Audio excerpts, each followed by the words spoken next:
পুষ্পা নামের একজন পতিতা মেয়ে গ্রামে আসার পর থেকে একের পর এক বাচ্চা মেয়েদের খুন হতে থাকে। আর এই সন্দেহের জের যায় সেই পতিতা মেয়ের বয়ফ্রেন্ডের দিকে। সন্দেহের জন্য পুলিশ তাকে গ্রেফতার করে নিয়ে যায়, কিন্তু তাতে করেও বাচ্চা মেয়েদের খুন হওয়া যেন কিছুতেই কমছে না। এমনকি ঘটনাগুলো দিনকে দিন অনেক বেড়েই চলছিল। এই সব কিছু পুষ্পাকে দিনকে দিন অনেক ভাবিয়ে তুলেছিল। এরপর সে একাই সিদ্ধান্ত নেয় এই সকল রহস্যের উদ্ঘাটন করবে। পুষ্পা কি তাহলে আসল কালপিটকে খুঁজে বের করতে পারবে? আর কে বা কারা এই ঘটনা ঘটিয়েছে সেই রহস্য উদ্ঘাটন করতে পারবে? জানতে হলে তোমাদেরকে সম্পূর্ণ ভিডিওটি দেখতে হবে। আমি গ্যারান্টি সহকারে বলতে পারি গল্পটি তোমাদের অনেক ভালো লাগবে। বলছিলাম 2024 সালে মুক্তি পাওয়া বাহিষ্কারানা ওয়েব সিরিজের কথা। তো বন্ধুরা, ভিডিওটি শুরু করার আগে তোমাদের কাছে ছোট্ট একটা অনুরোধ। আমি তোমাদের বোঝার সুবিধার্থে সিজন 1-এর 6টা এপিসোডই এক্সপ্লেন করে দিয়েছি, তাই তোমরা আমার এই কষ্টের বিনিময়ে এই ভিডিওতে একটি লাইক করে দিয়ে চ্যানেলটিকে এখনই সাবস্ক্রাইব করে দাও। আর হ্যাঁ, তোমাদেরকে আমার সাথে থাকার জন্য অসংখ্য অসংখ্য ধন্যবাদ। তো আর বেশি কথা না বাড়িয়ে আজকের এক্সপ্লেনেশনটি শুরু করা যাক। গল্পের শুরুতে আমরা দার্শি এবং চিট্টি নামের দুজন লোককে দেখতে পাই। তারা ছিল দুজন খুবই ভালো বন্ধু। তারা দুজন মূলত একসাথেই থাকতো। এরপর আমরা দেখতে পাই একটি বাস থেকে পুষ্পা নামের একজন মেয়ে নামছে। সে আসলে একজন প্রস্টিটিউট, মানে সহজ কথায় বলতে গেলে সে একজন পতিতা। পুষ্পার প্রথম দেখা হয় চিট্টির সাথে। এরপর পুষ্পা চিট্টিকে বলে সে গ্রামের চেয়ারম্যানের সাথে একটি ব্যবসায়ী কাজের জন্য এসেছে। এরপর চিট্টি এই কথা শুনে তাকে চেয়ারম্যানের বাড়ির দিকে নিয়ে যাচ্ছিল। রাস্তায় তাদের সাথে দার্শির সাথে দেখা হয়ে যায়। চিট্টি দার্শিকে তাদের সাথে যেতে বলে। এরপর তারা পুষ্পাকে নিয়ে চেয়ারম্যানের বাড়িতে পৌঁছে যায়। আর এখানে একজন লোককে দেখানো হয় যার নাম ছিল শিবাইয়া। শিবাইয়াই হচ্ছে মূলত এই গ্রামের চেয়ারম্যান। পুষ্পা শিবাইয়ার সাথে বিজনেসের ব্যাপারে কথা বলে। এরপর তাকে চেয়ারম্যান বলে, তুমি যদি আমার সাথে কাজ করতে চাও তাহলে অন্য কারো দিকে তোমার নজর দেয়া যাবে না। এরপর পুষ্পা তার কথায় রাজি হয়ে যায়। তারপর চেয়ারম্যান দার্শিকে বলে পুষ্পার জন্য একটি থাকার ব্যবস্থা করে দিতে। গ্রামের কর্নারে ছোট্ট একটা বাড়ি ছিল। দার্শি তাকে সেখানেই থাকার ব্যবস্থা করে দেয়। এরপর দৃশ্য পরিবর্তন হয়। পুষ্পা, দার্শি এবং চিট্টি হসপিটালের দিকে যাচ্ছিল। যাবার পথে শিবাইয়ের একজন খাস লোক যার নাম ছিল সুরি, সেও তাদের সাথে বাসে উঠে পড়ে। আর সে পুষ্পাকে অনেক কথা বলে সিডিউস করার চেষ্টা করে, কিন্তু পুষ্পা এতে কিছুতেই রাজি হয় না। তাই সুরি এই ব্যাপারটা বুঝতে পেরে বাস থেকে তখনই নেমে যায়। তারপর দেখানো হয় পুষ্পাকে এইচআইভি টেস্ট করানোর জন্য নিয়ে আসা হয়েছে। এরপর তার এইচআইভি টেস্ট করানো হয়। অন্যদিকে আমরা দেখতে পাই শিবাইয়া একজন রিপোর্টারকে কুয়ায় ফেলে মারতে চায়, কারণ ওই রিপোর্টার তার বিরুদ্ধে পত্রিকায় অনেক খারাপ খারাপ কথা লিখেছিল। ঠিক এরই মধ্যে দার্শি এবং চিট্টি চলে আসে পুষ্পার এইচআইভি রিপোর্ট নিয়ে। শিবাইয়া দেখে পুষ্পার এইচআইভি রিপোর্ট নেগেটিভ এসেছে।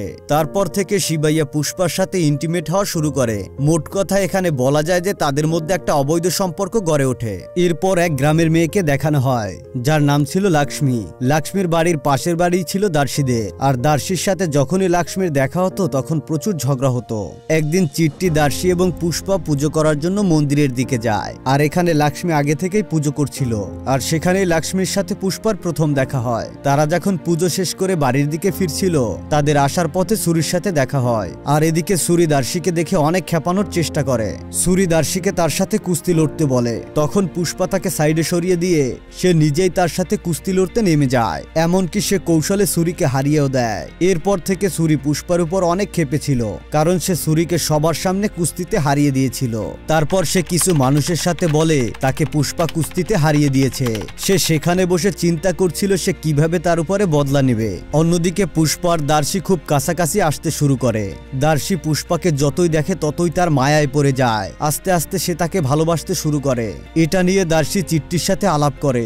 সে চিট্টিকে বলে তার মতো সুন্দরী একটা মেয়ে কেন এসব করছে, সে কেন তার সম্মান এবং সৌন্দর্যতা বিলিয়ে দিচ্ছে, পুষ্পা কেন একটা সুন্দর জীবন শুরু করছে না। তখনই দার্শি চিট্টিকে উঠে বলে সে পুষ্পাকে বিয়ে করতে চায় এবং তাকে একটা নতুন জীবন উপহার দিতে চায়। এরপর দেখানো হয় পুষ্পা তার নিজের বাড়ির পুকুর ঘাটে বসে আছে।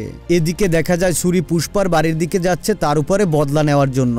তখন দার্শি এবং চিট্টি তাকে কিছু বলার জন্য তাদের বাড়ির উদ্দেশ্যে রওনা হয়, কিন্তু সুরি তাদের আগেই সেখানে উপস্থিত হয় এবং পুষ্পার ইজ্জতে হাত দিয়ে বসে। আর সে তাকে বেইজ্জতি করে সেখান থেকে চলে যায়। ঠিক ওই সময় দার্শি এবং চিট্টি সেখানে চলে আসে আর পুষ্পাকে সামলে নেয়। এরপর পরের দিন সকালের দৃশ্য দেখানো হয়, যেখানে একটা অল্প বয়সী মেয়ে গলায় রশি দিয়ে বট বটগাছের সাথে ঝুলে আছে। খবরটা শুনে সেখানে সকল গ্রামবাসী চলে আসে।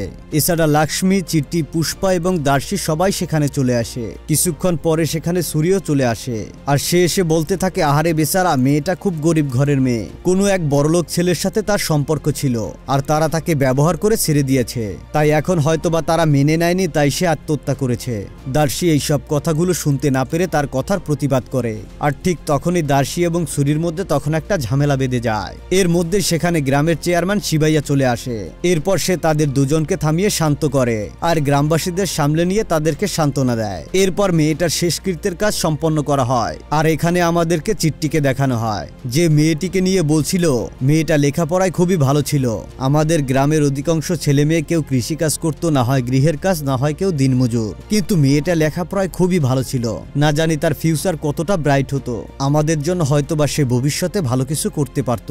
যাই হোক, পরের দৃশ্যে আমরা দেখতে পাই দার্শি এবং পুষ্পা গ্রামের লোকদের থেকে লুকিয়ে তারা ঘুরতে বের হয়। এরপর তারা একে অপরের কাছাকাছি আসতে শুরু করে আর এখান থেকে পুষ্পার দার্শিকে অনেক ভালো লাগতে শুরু করে।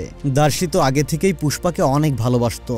এক পর্যায়ে দার্শি পুষ্পাকে বলে দেয়, আমি তোমাকে বিয়ে করতে চাই। পুষ্পা একটি মুচকি হাসি দিয়ে তার প্রস্তাবে রাজি হয়ে যায়। আসলে এই কয়দিনে পুষ্পা দার্শিকে খুবই ভালোবেসে ফেলেছে। দার্শি আর পুষ্পা চিন্তা করে এই সম্পর্কের কথা তারা চেয়ারম্যানকে জানিয়ে দেবে যে তারা দুজনে বিয়ে করতে চায়। তারা আরো বলবে তারা দুজন মিলে সুন্দর একটা সংসার শুরু করতে চায়। এরকমের জীবনে পুষ্পা আর তাকে রাখতে চায় না। তখন দার্শির বন্ধু চিট্টি তাদেরকে নিষেধ করে। সে বলে, এসব কথা শুনলে চেয়ারম্যান তোকে ছাড়বে না। তুই জানিস না কয়েকদিন আগে সে একজন লোককে মেরে ফেলেছে? সে কেমন লোক তোমরা তো ভালো করেই জানো। আর এগুলো শোনার পর তোমাদের সাথে সে কি করবে এর কোনো ঠিক নেই। কিন্তু দার্শি তার কোনো কথাই শোনে না। দার্শি বলে, আমি ছোটবেলা থেকে তার কাছে বড় হয়েছি, সে এমনটা আমার সাথে কখনোই করতে পারবে না। এরপর পুষ্পা এবং দার্শি দুজন মিলে শিবাইয়ার কাছে যায়। তারা সেখানে গিয়ে তাদের সম্পর্কের কথা জানিয়ে দেয় আর বলে, মালিক, আমরা বিয়ে করতে চাই, আমরা দুজন মিলে একটা নতুন সংসার শুরু করতে চাই। চেয়ারম্যান তাদেরকে বলে, আচ্ছা তোমরা বিয়ে করে নাও। কিন্তু তার কথা শেষে একটা এক্সপ্রেশন দেখে বোঝা যায় এর মধ্যে কোনো না কোনো গন্ডগোল তো অবশ্যই আছে। এরপর দার্শি, চিট্টি আর পুষ্পা শহরে গিয়ে তাদের বিয়ের জন্য কেনাকাটা করে। তাদের কেনাকাটা শেষ করে তারা গ্রামে এসে দেখে লাক্ষ্মী সহ গ্রামের অনেক লোকজন চেয়ারম্যানকে ঘিরে দাঁড়িয়ে আছে। আর সেখানে যে ব্যাপারটা নিয়ে আলোচনা হচ্ছে তাহলে লক্ষ্মীর ইজ্জতের উপর ছুরি হাত দিয়েছে এবং তাকে সে অপবিত্র করে ফেলেছে। শিবাইয়া এটি তার মা বাবা সহ সকল গ্রামের মানুষের সামনে উল্লেখ করে। এরপর লক্ষ্মীর বাবা মা বলে, এখন আমার মেয়ের কি হবে? কে আমার মেয়েকে বিয়ে করবে? আমার মেয়ে তো কলঙ্কিত হয়ে গেল। সেখানে শিবাইয়া দার্শিকে বলে, লক্ষ্মীকে তোমার বিয়ে করতে হবে। সে যেহেতু তার মালিককে খুবই ভালোবাসে তাই তার কথা সে অমান্য করতে পারে না।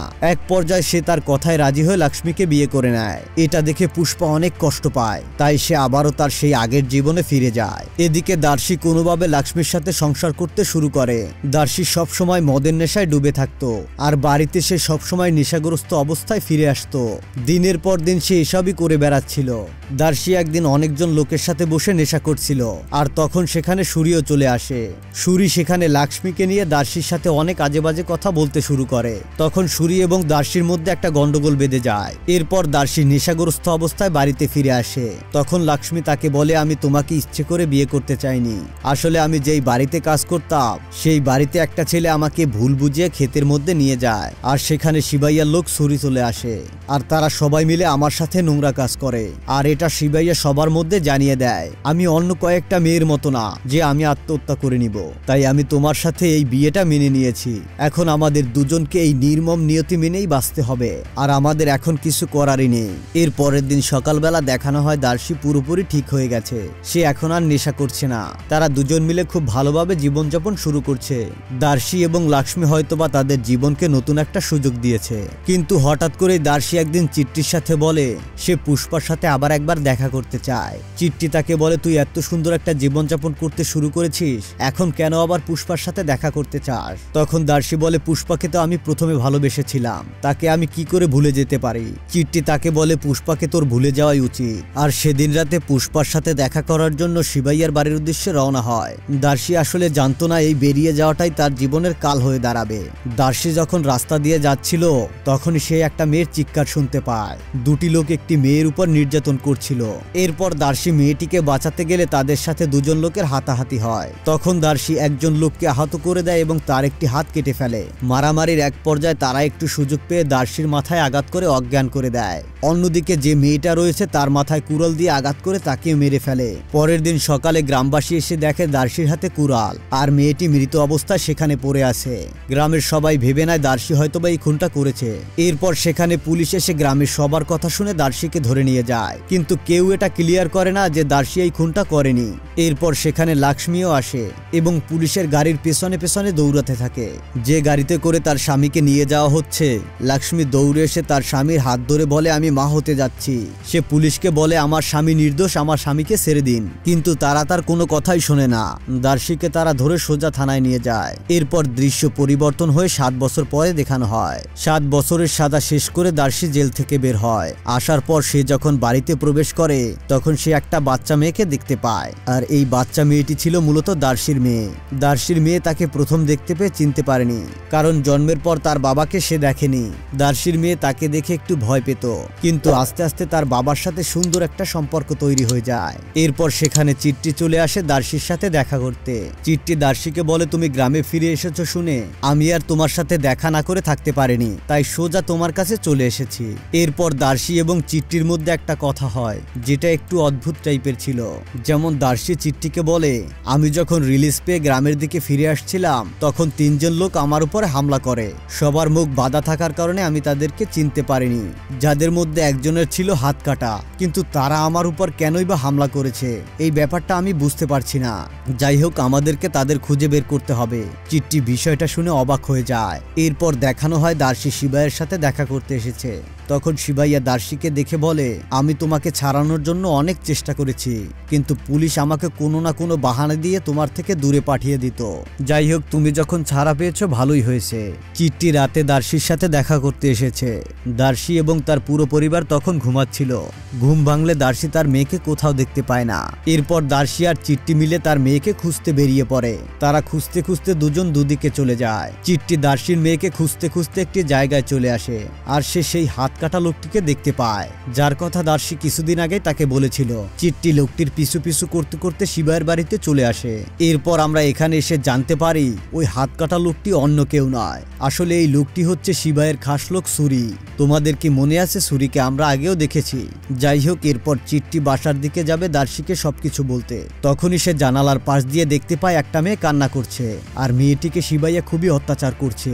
এরপর চিট্টি যখন এইসব দেখে পালাতে যাবে তখনই সে শিবাইয়ার হাতে ধরা পড়ে যায়। এরপর শিবাইয়ার লোকেরা তাকে ধরে নিয়ে তার কাছে নিয়ে যায়। শিবাইয়ার লোকেরা চিট্টিকে সেখানেই মেরে ফেলে, আর তারা দার্শির বন্ধু চিট্টিকে তখন মেরে সেখানেই মাটি চাপা দিয়ে দেয়। কিছুদিন পরে দেখা যায় মেয়েটি এত অত্যাচার সহ্য করতে না পেরে সেখান থেকে পালিয়ে এসে আত্মহত্যা করতে যায়। তখনই দার্শি সেখানে চলে আসে এবং মেয়েটিকে বাঁচিয়ে নেয়, আর মেয়েটিকে জিজ্ঞাসা করে তোমার সাথে কি এমন হয়েছে, তুমি এর জন্য এমন আত্মহত্যার পথ বেছে নিয়েছো। এরপর মেয়েটা যা বলে দার্শি তা শোনার জন্য মোটেও প্রস্তুত ছিল না। আমরা তো মেয়েরা নিজের মায়ের সামনে কাপড় খুলতে লজ্জা পাই, আর সেখানে একজন অপরিচিত ব্যক্তি আমাকে তুলে নিয়ে গিয়ে বিভিন্ন রকমের খারাপ খারাপ গল্প শোনাতে থাকে।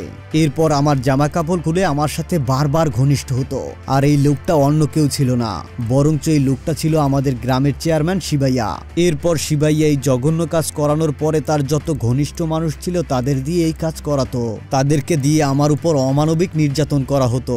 ওই লোকগুলোর কাছে বয়স কোনো ম্যাটার করে না, মেয়েরা যত কম বয়সী হবে নির্যাতনের মাত্রা তারা বেশি করতে থাকে। আমাদের গ্রামে যে এত এত মেয়ে আত্মহত্যা করেছে এর পিছনে কেবলমাত্র আমাদের ওই চেয়ারম্যানেরই হাত ছিল। দার্শির কাছে শিবাইয়া ছিল ভগবানের মতো।